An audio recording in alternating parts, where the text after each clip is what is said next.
It's a bright and cloudy Sunday morning and we're off to Aldershot, and I've got my driver there taking up the driving errand for me this morning, and it's not that far of a road trip. It's about an hour and 15 minutes for us, but we're going to pick up 120 Del Prado cavalry officers. Now this is a nice buy. I've got a good price on this. The price we paid for it, over the course of selling 120 of these figures, we should stand to make over £1,000 in profit by the time we've packed, post and sent and paid and actually paid for them. So this is a nice lot. It's worth. I wouldn't usually bother going out my way this far to go and pick something up, but this was too good to not go and pick up. So yeah. Anyway, we're on our way there now, and I'll catch you in a bit and I'll show you what we picked up. And we're back from our road trip with a table full of Del Prado cavalry soldiers. That's that lot there. I've got them all out of their boxes just to have a look, inspect them, look at the conditions. They're all pretty good. They're all in good order. A little bit of dust, so paintbrush, just give them a dust off, be fine. But yeah, so it's something like there's 120 odd there. So for me, I'll probably get 10 of them a day into the store over the next 12 or so days. We sell these for $18.95 each. Most of our customers are international. We do actually have a few collectors that buy from us. So when you're selling stuff like this, if you can get in with a few collectors who are looking for specific editions and so on and so on, and you can meet their needs, then obviously that's the way to do it.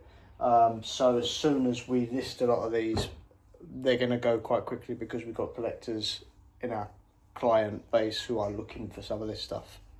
So that's obviously a good start to it. I paid a price where I'm going to make a good amount of money on this lot.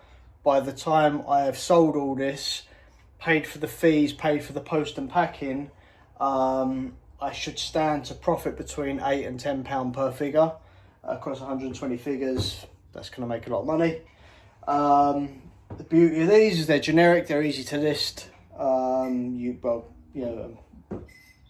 They're straightforward. They are what they are.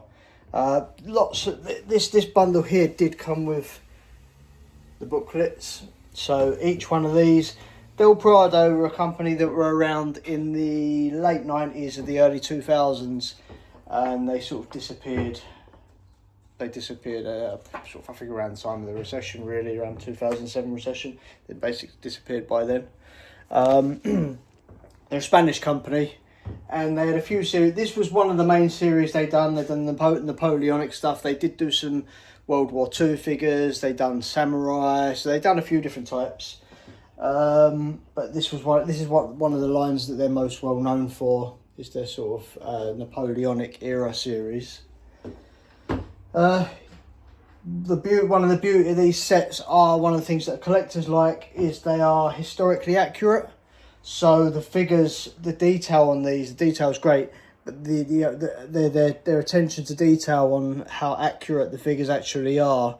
They're actually quite accurately put together based on how they really were. So they depict history quite well. So that's another reason why they're a fan favourite. So yeah, that's about that really. So that's me. That is Sunday. It is, what's the time now? 12:40. I haven't got my first workout in, so I've got to go and do that in a bit. I'm on day 14, I think. It's 13. Day 13 of 75 hard. So that's my. I'm going to sort of tidy this up, get it out of the way, so that my family can have their dining table back, and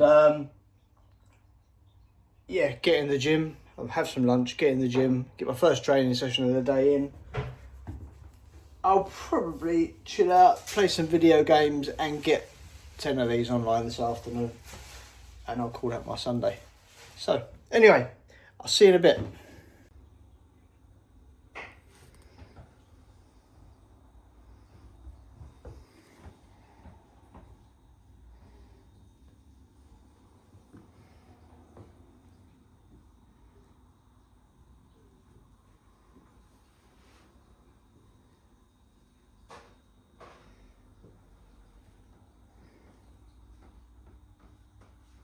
Right, it's Monday morning here now, and I thought I'd finish off the video with just a little run through of some of the bits and pieces that have sold over the weekend. But what a palaver of a Monday morning we have had. Woke up to no internet this morning. Life without internet, eh? And life without internet is a pain in the backside. I tell you how much we rely on this nowadays. Go back 20 years, like what's internet? Nowadays it's like, what a meltdown, there's no internet. I mean, our entire business is run on the net, so it's a problem. But yeah, there's no internet. So okay, so we're looking into it. Contacted EE on a chat support, and my wife. It's now 11:10. This started about 6 AM this morning. It's still not sorted. The internet is back on, but now our extended hubs aren't working and they won't connect. It's forgotten all of our devices. What an absolute nightmare. And what's more, I'm going to name and shame the company as well. This is with EE. Service has never been that fast. We've never had full house coverage that we pay for, and that's what we're trying to currently fix. But one of the things that really bugged us was we were meant to have a backup that if the internet ever goes down, we've got a backup hub that kicks in and just sort of covers us. Or if it goes down, we've got an emergency backup hub which is run by mobile data. I've been paying this for 1.5 years, and it turns out that the mobile coverage in our area isn't strong enough to meet the requirements for the mobile hub. Anyway, I'm sorry for the really random rant. This is just what we're dealing with at the moment. My wife is literally flitting from room to room to room, talking to someone on a chat, and it's a headache. Do you know the other thing that real bugbear with this sort of thing is 3 hours of our time? Not only have we lost our work time, but 3 hours of our time trying to correct their problems. It does bug me when you're running around trying to deal with a company's mistakes. That does bug me. And you're having to phone different departments, speak to different people. It's your time.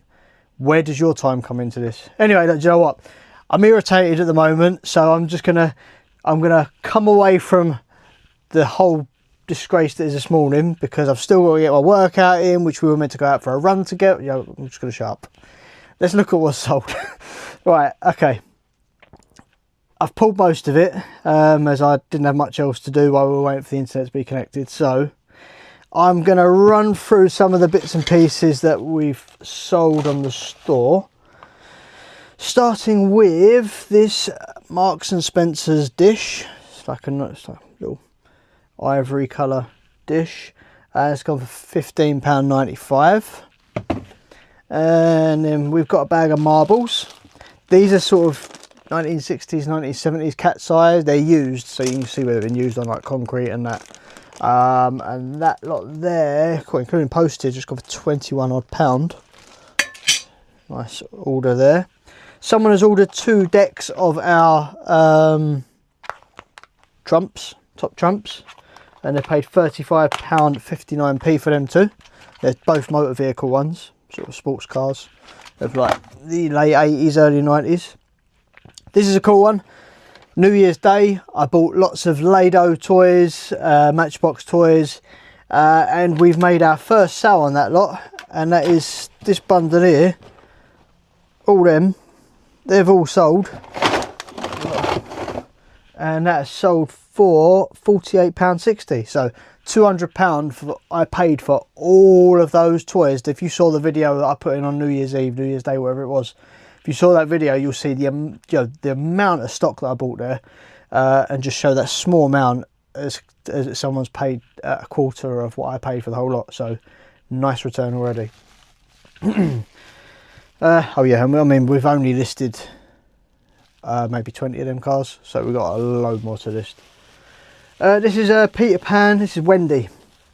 I think this is Disney's Wendy 2002 from the Peter Pan series, and that's sold for £65.27.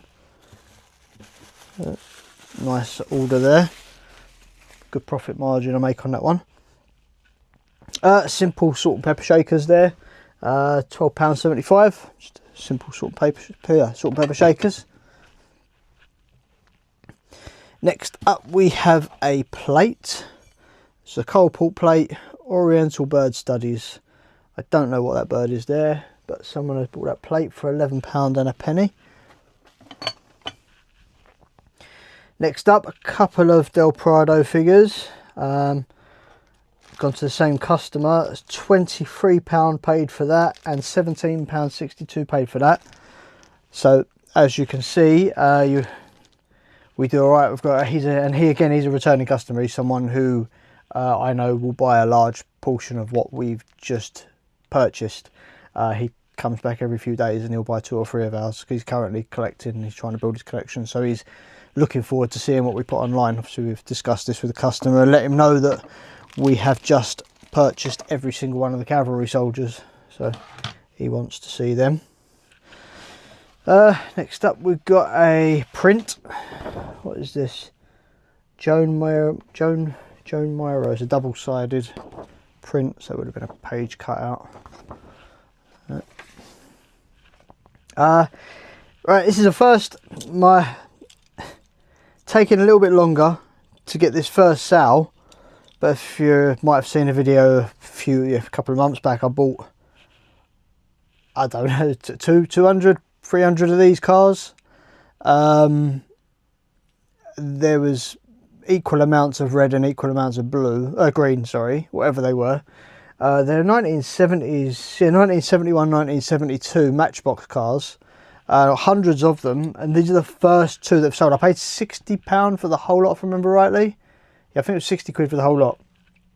£20.58 someone's paid for them too, and we still got hundreds of them left to sell. So we will make good money on them. Might take quite a few years, but over the course of time it'll be a good return. So we definitely won't lose on them, and that's the main thing. So right, a little charm, sterling silver charm. It's gone for £11 and a penny. It's like a little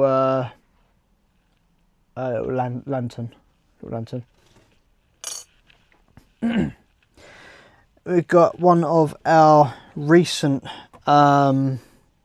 Victorian scrapbook cutouts. These ones are from around the 1890s. I think I saw a date on one of these, 1893. Video game, PlayStation game. World's Scariest Police Chases. And that's gone for £11. Oh no, sorry, £10.16 that's gone for. Then we've got one of our Britain's Indians. This one's been paid a few quid for this one, £22.45. It's quite a nice big one. So it's as far as the Indians go on the metal basis, it's quite a nice one. So yeah, good piece, good sell. Probably owes me about 50p, so very good profit margin on that. Old listing here, a little resin Roman figurine. So that's gone for £15.36. Next, a couple of orders that have come in within like the last half hour that I haven't yet pulled. There's a nutcracker that's gone here. So that's just a standard antique nutcracker. That's sold for £16.98. In there, and then there's another item that's just come in, a door handle, 42 reclaimed door handles. Oh, would be up there, wouldn't it? Would be up there, wouldn't it? Oh, is that it? Yes, that is it. Yes, a reclaimed door handle, and that has gone for £14.41. So that is that shop pulled. Vintage, we've got 3 or 4 orders that have come in over the weekend on there. Japanese shops had a very good weekend. We've had a couple of grand in sales on there. We've had a lot of, a few big orders, some Kakeshi sales. Strong start to the year for that one, for the Japanese store. Keeping us busy. In fact, it's been a reasonably good start all year round. Januaries are usually quite good for us. I know that I've seen a lot of other resellers who won't agree, that have sort of different experiences on this time of year, but no, we're doing all right. I think we're 12th. We're approaching £5,000 in sales across our stores for the first 12 days of the year, which is good. I say January's typically a good month for us. So yeah. Anyway, it's Monday, so I am going to wrap this up. I have lots of photographs taken ready to list, but I'm not going to bother listing because our internet is cutting in and out at the moment with what's going on with our marvellous internet service provider. I've also got to go over to see my grandparents in about an hour to give them their Monday morning workout. And then hopefully by the time we get back, everything has resumed as normal and we can get some more work done. And I've still got 2 workouts to get in for the day. So yes, when you work for yourself and things go wrong, the problems are all yours. That's one thing. If you were working in an office and the internet went down, then it'd just be an extended lunch break, wouldn't it? But when you are your own boss and the problems arise, they really are your problems to deal with. So yes, a Monday morning that has gone really not the way we'd hoped it to, but I'm sure by the end of the day all will resolve itself. Anyway, I look forward to seeing you on the next one, because the next one's going to be a cool one, because we're going to talk more about our new shop that's being opened. And yeah, some exciting stuff coming in the next few weeks. Anyway, I will love you and leave you. Have a great one. I will see you on the next one. Enjoy whatever it is you're doing. See you later.